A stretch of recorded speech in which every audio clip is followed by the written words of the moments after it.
அனைவருக்கும் வணக்கம். கடகராசிக்காரர்களுக்கு மே 14ஆம் தேதி முடிவதற்குள் இவை நடந்தே தீரும் என்று சொல்லக்கூடிய வகையில் எந்தெந்த நிகழ்வுகள் அமைந்துள்ளன என்று ஆராய்ந்து பார்த்தால் நிச்சயமாக ராசியின் ராஜ யோகாதிபதியாக இருக்கக்கூடிய குரு லாபஸ்தானமாகிய 11இல் முழு வீரியத்துடன் முழு பலத்துடன் சஞ்சரிக்க போகிறாருங்க.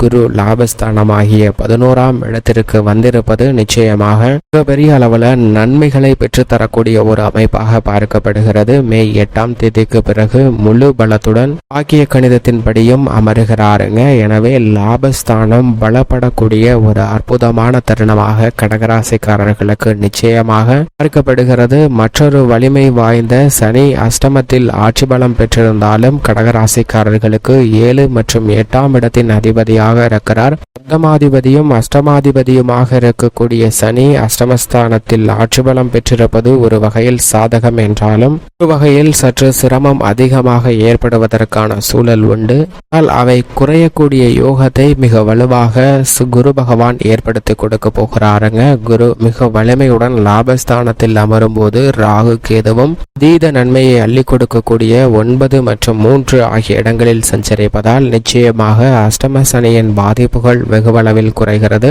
கணிதத்தின்படி சனி தனது சஞ்சார தூரத்தில் பாதைக்கு மேல் கடக்கிறாருங்க. எனவே இனி வரக்கூடிய தருணம் என்பது அஷ்டம சனியின் ஆதிக்கம் வெகுவளவில் குறைந்து நீங்கள் எதிர்பார்க்கக்கூடிய குடும்ப ஒற்றுமையும் முன்னேற்றமும் நிறைந்து கிடைப்பதற்கான யோகம் நிச்சயமாக உண்டு என்பதை லாபஸ்தானத்தில் பலம் பெற்றிருக்கக்கூடிய குரு பகவான் உறுதிப்படுத்துகிறாருங்க. எனவே இந்த தருணத்தில் திருமணம், புத்திரபாக்கியம் உள்ளிட்ட உங்களுடைய எதிர்பார்ப்புகள் நிச்சயமாக பூர்த்தியாகும். குடும்ப உறுப்பினர்களுக்கு இடையே ஏற்பட்டு வந்த தேவையில்லாத கருத்து வேறுபாடுகள், மறைமுகமான பிரச்சனைகள் போன்றவை விலகி ஒற்றுமையும் முன்னேற்றமும் இல்லத்தில் நிறைந்து கிடைப்பதற்கான யோகம் நிச்சயமாக கிடைக்க போகிறது. பல்வேறு வகையான தடைகள், தாமதங்கள் அத்தனையும் தகர்த்தெறியப்படும்.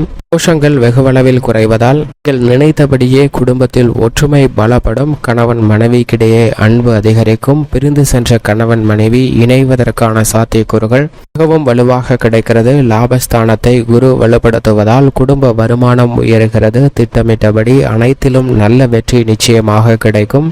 இந்த காரியத்தை செய்தாலும் அந்த காரியத்தை சிறப்பாக கையாளுவதற்கான யோகத்தை மிக வலுவாக குரு ஏற்படுத்தி கொடுக்கிறார். எனவே உத்தியோகம், தொழிலிலும் அஷ்டம சனியின் ஆதிக்கம் இருந்தாலும் கூட மிக சிறப்பான வளர்ச்சியும் முன்னேற்றமும் நிறைந்து கிடைக்கக்கூடிய இனிமையான தருணமாக அமைகிறது என்பதை தெளிவாகவும் துல்லியமாகவும் உறுதிப்படுத்துகிறாருங்க குரு. எனவே உத்தியோக ரீதியாக முதன்மையாக நிரந்தர வேலை வாய்ப்பு கிடைப்பதற்கான யோகமும், பல்வேறு வகையில உத்தியோக ரீதியாக சந்தித்த சிரமங்கள் விலகி முன்னேற்றத்தை பெறுவதற்கான யோகமும் இந்த தருணத்தில் நிச்சயமாக மிக வலுவாக கிடைப்பதற்கான யோகம் மிக வலுவாக உண்டு என்பதை லாபஸ்தானத்தில் இருக்கக்கூடிய குரு உறுதிப்படுத்துகிறாருங்க. உத்தியோக ரீதியாக சக பணியாளர்கள், மேல் அதிகாரிகளுடன் ஏற்பட்டு வந்த சில சிக்கல்கள் விலகி உத்தியோகம் சார்ந்த பணிகளில் ஒரு சுமூகமான சூழ்நிலை கிடைப்பதற்கான யோகம் உண்டு. எப்பேற்பட்ட பிரச்சனை ஏற்பட்டாலும் அவற்றை சிறப்பாக கையாண்டு உங்களுக்கு சாதகமாக மாற்றிக்கொள்ளக்கூடிய வலுவான யோகம் கிடைக்கக்கூடிய ஒரு தருணமாக உத்தியோகம் சார்ந்த பணிகளில் அஷ்டமசனியின் ஆதிக்கம் இருந்தாலும் கூட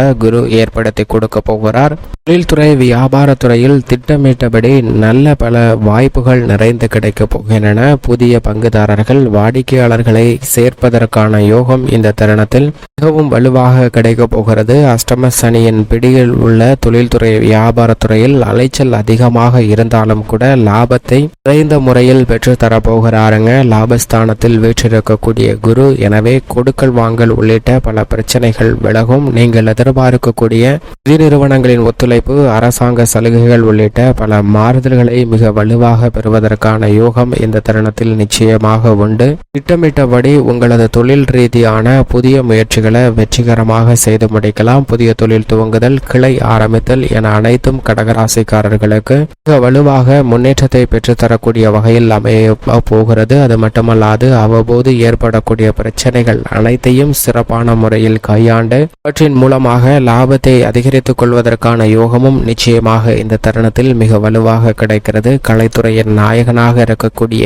சுக்கிரன் மிக வலுவாக கர்மஸ்தானமாகிய 10 உச்சம் பெற்று சஞ்சரிக்கக்கூடிய சூரியனுடன் இணைந்து சஞ்சரிக்கிறாருங்க. முதலும் முடிவுமாக இருக்கக்கூடிய சூரியன் ஆளுமையும் அதிகாரமும் கொண்டவராக இருக்கிறார். அப்படிப்பட்டவர் கர்மஸ்தானமாகிய 10 ஆட்சி பலம் பெற்றிருப்பது மோகமான வளர்ச்சிக்கு வித்திடக்கூடிய ஒரு தருணமாக பார்க்கப்படுகிறது. ஏனென்றால் சூரியன் 3, 6, 10, 11 ஆகிய இடங்களில் அற்புதமான வளர்ச்சியையும் முன்னேற்றத்தையும் அள்ளி கொடுப்பார். அதில் ஒரு இடமான கர்மஸ்தானத்தில் சஞ்சரிப்பதால் வெகு அளவில் அலைச்சல்கள் குறையும். நீங்கள் எதிர்பார்க்கக்கூடிய காரியங்களில் நல்ல வெற்றி வாய்ப்பும் முன்னேற்றமும் நிறைந்து கிடைக்கும். மட்டுமல்லாது அவருடன் சுக்கிரனும் இணைந்து சஞ்சரிக்கக்கூடிய இந்த வேளையில் கர்மஸ்தானம் வலுப்பெறுகிறது. சுக்கிரனுடைய அமைப்பு காரணமாக கலைத்துறை ரீதியான பணிகளில் புதிய வாய்ப்புகள் நிறைந்து கிடைக்கும். அடுக்கடுக்காக எதிர்பார்த்த வாய்ப்புகள் மிக வலுவாக கிடைப்பதற்கான யோகம் உண்டு. கடைசி நேரத்தில் கை நழுவி சென்றுவிடும் என்ற நினைத்த வாய்ப்பை கூட தக்க வைத்துக் கொள்வதற்கான யோகமும் நீங்கள் எதிர்பார்க்கக்கூடிய உங்களது திறமையை வெளிக்கொணர்வதற்கான வாய்ப்பும் இந்த தருணத்தில் நிச்சயமாக வலுவாக கிடைக்கிறது. சில நேரங்களில் அலைச்சல் சந்தித்தாலும் அதன் மூலமாக மிகப்பெரிய அளவில் நன்மை நிச்சயமாக காத்திருக்கிறது. அரசியல் சார்ந்த பணிகளில் மிக சிறந்த மாறுதலும் அதிரடியான மாற்றத்தை சந்திக்கக்கூடிய யோகமும் இந்த தருணத்தில் உண்டு. எதை செய்தாலும் மிக பெரிய அளவில் பிரம்மாண்டமாக செய்து முடிக்கக்கூடிய யோகம் அரசியல் சார்ந்த பணிகளில் உண்டு. வித்யாகாரகராக இருக்கக்கூடிய புதன் 7ஆம் தேதி வரை 9ஆம் இடத்தில் நீச்சம் பெற்றும் அதற்கு பிறகு 10 வலுவாக நீச்ச நிவர்த்தி பெற்று சஞ்சரிக்க போகிறாருங்க. வித்யாகாரகராக இருக்கக்கூடிய புதனுடைய இந்த மாறுதல் நிச்சயமாக தெளிந்த மனநிலை கிடைப்பதற்கான யோகமும் எந்த ஒரு பணியை செய்தாலும் சிறப்பாக கையாளுவதற்கான வாய்ப்பும் உண்டு. உயர்கல்வியில் மாணவர்களுக்கு சிறந்த முன்னேற்றம் கிடைக்கிறது. 9ஆம் இடத்தை ராகுவும் பூமிக்காரகன் மங்களக்காரகன் என்று சொல்லக்கூடிய செவ்வாயும் இணைந்து வலுப்படுத்துகின்றன. 2 கிரகநிலைகள் பாக்கியஸ்தானத்தில் சஞ்சரிப்பது புதிய நிலம் வாங்குதல், புதிதாக வீடு வீட்டுமனை வாங்குதல் உள்ளிட்ட பல பணிகள் மிக சிறப்பாக நடைபெறும். உங்களது கடின உழைப்பிற்கேற்ற நல்ல பலன் இந்த தருணத்தில் நிச்சயமாக கிடைக்கப் போகிறது. பண பிரச்சனை வெகுவளவில் குறையும். மற்றொரு நிழல் கிரகமாக இருக்கக்கூடிய கேது 3இல் வலுவாக சஞ்சரிக்கிறாருங்க. எனவே எதிர்மறையான சிந்தனைகள், கற்பனையான பயங்கள் அனைத்துமே விடுபடியாக கூடிய யோகம் இந்த தருணத்தில் வலுவாக கிடைக்கிறது. அதிலும் குறிப்பாக கடகராசிக்காரர்களுக்கு சனி ஒருவரை தவிர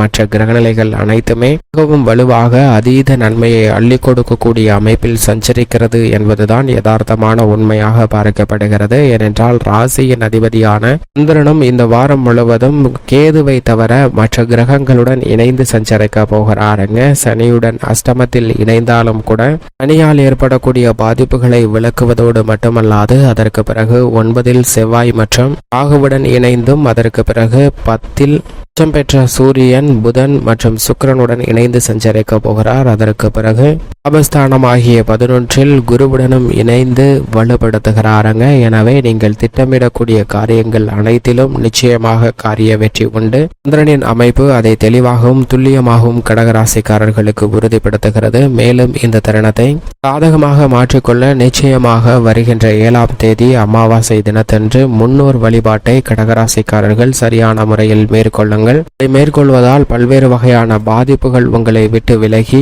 நீங்கள் எதிர்பார்க்கக்கூடிய நன்மையும் முன்னேற்றமும் தங்களுடைய வாழ்வில் நிச்சயம் கிடைப்பதற்கான யோகம் கிடைக்கும்.